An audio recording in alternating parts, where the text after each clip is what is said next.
Welcome back to my channel with new update.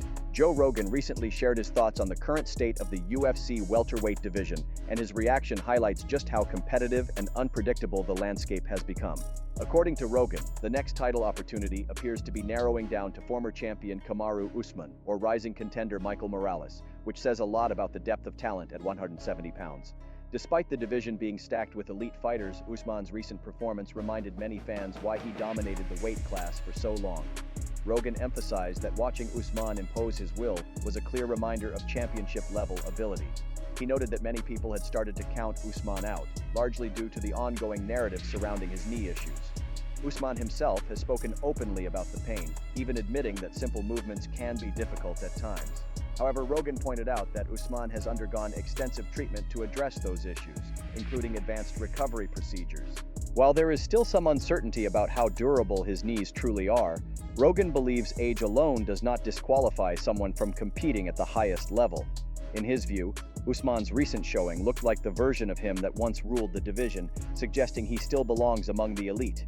The conversation also touched on the new wave of contenders making noise in the welterweight division. Fighters like Michael Morales and others continue to rise, creating serious problems for anyone in front of them.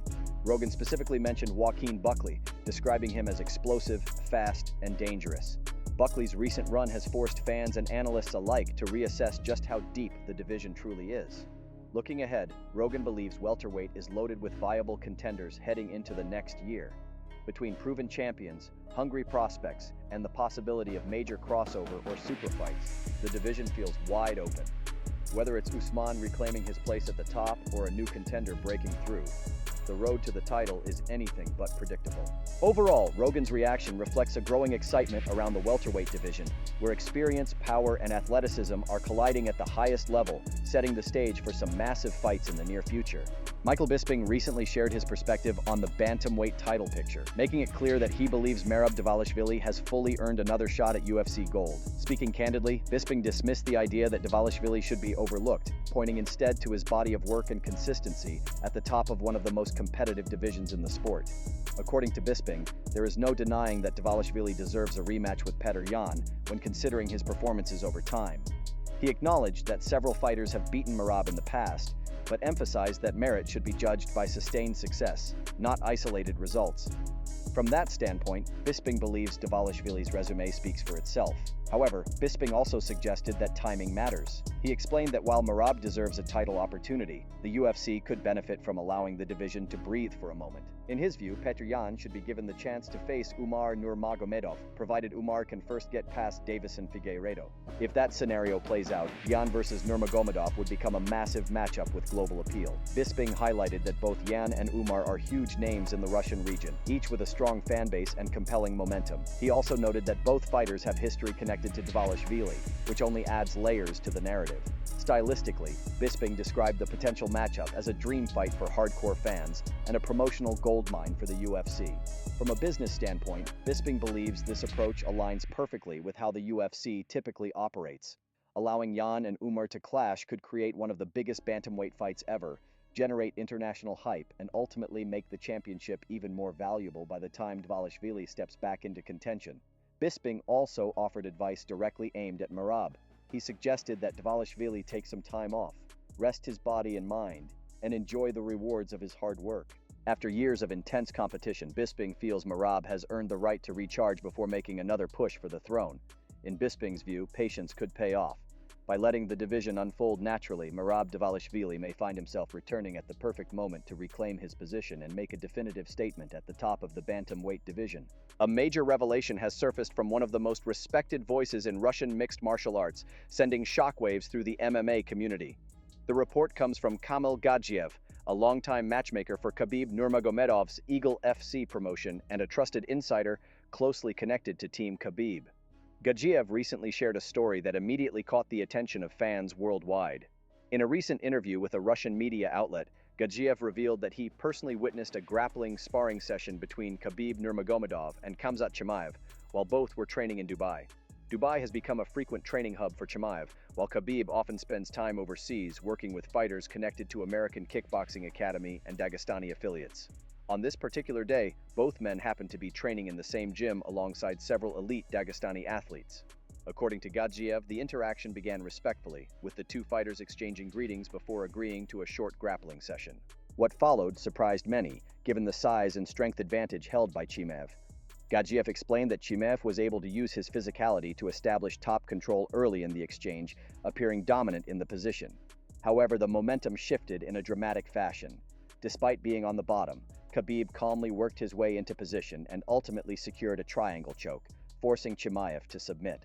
The moment stood out not just because of the outcome, but because it involved a retired, undefeated lightweight legend submitting the reigning UFC middleweight champion during live training.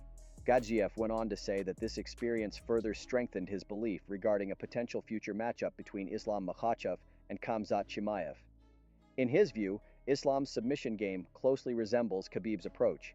He described it as tight, suffocating, and highly technical, emphasizing control and precision rather than explosive strength. According to Gadzhiev, if Khabib was able to submit Chimaev despite giving up size and no longer competing professionally, then Islam would be more than capable of doing the same under official fight conditions. He believes Islam's discipline and grappling intelligence would pose serious problems for Chimaev inside the octagon. While the sparring session was informal and took place behind closed doors, the story has fueled intense debate and excitement among fans. It offers a rare glimpse into the elite grappling exchanges happening far from the spotlight, and reinforces why Khabib Nurmagomedov's legacy continues to loom large over the sport. Sean O'Malley has made his intentions clear regarding the future of the bantamweight division, and he believes a rematch with Petr Yan is the fight that makes the most sense. Speaking openly, O'Malley explained that everything hinges on his upcoming bout against Song Yadong at UFC 324. If he gets past that challenge, he wants the next chapter of his career to be written against Yan on one of the sport's biggest possible stages. According to O'Malley, he feels a renewed sense of energy and motivation heading into this matchup. He described a mental shift that occurred after Petr Yan's recent performance, which reignited his desire to prove himself at the highest level.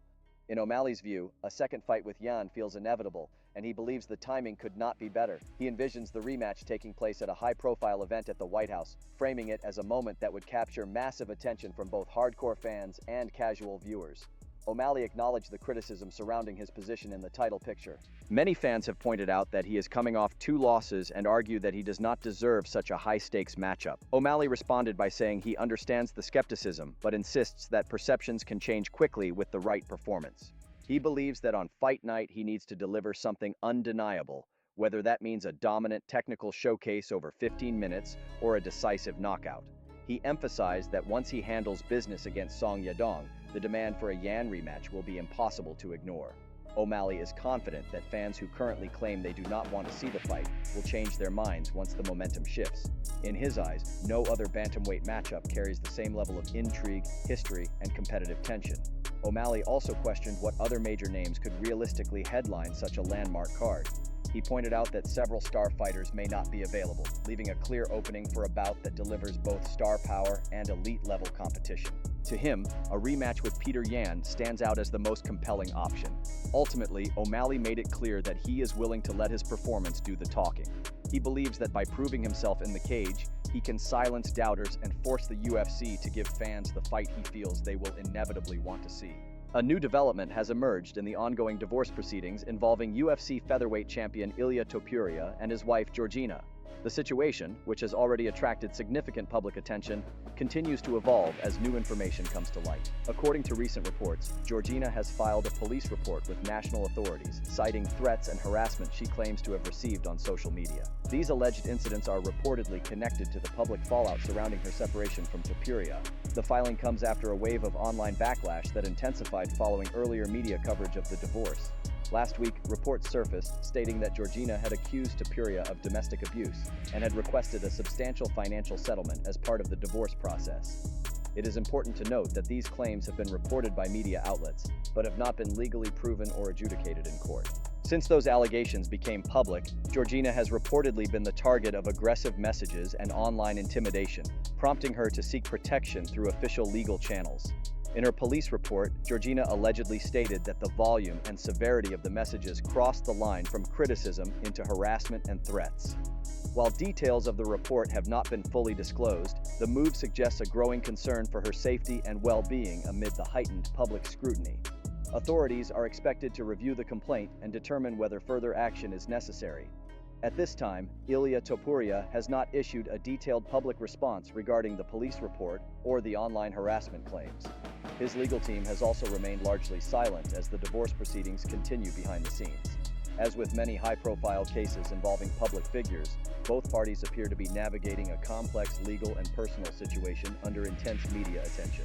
The situation highlights the darker side of public discourse surrounding celebrity divorces, particularly when allegations and counterclaims become amplified online. Legal experts often caution that ongoing investigations and unresolved claims should be handled with restraint, allowing due process to take its course rather than being litigated on social media. As this story develops, it remains essential to separate confirmed facts from speculation. Authorities have not announced any criminal charges related to the divorce allegations, and the police report concerning online harassment represents a separate matter altogether. Further updates are expected as officials review the complaint and as the divorce proceedings move forward. Until then, the situation remains fluid, with all parties involved entitled to privacy, legal protections, and the presumption of due process under the law.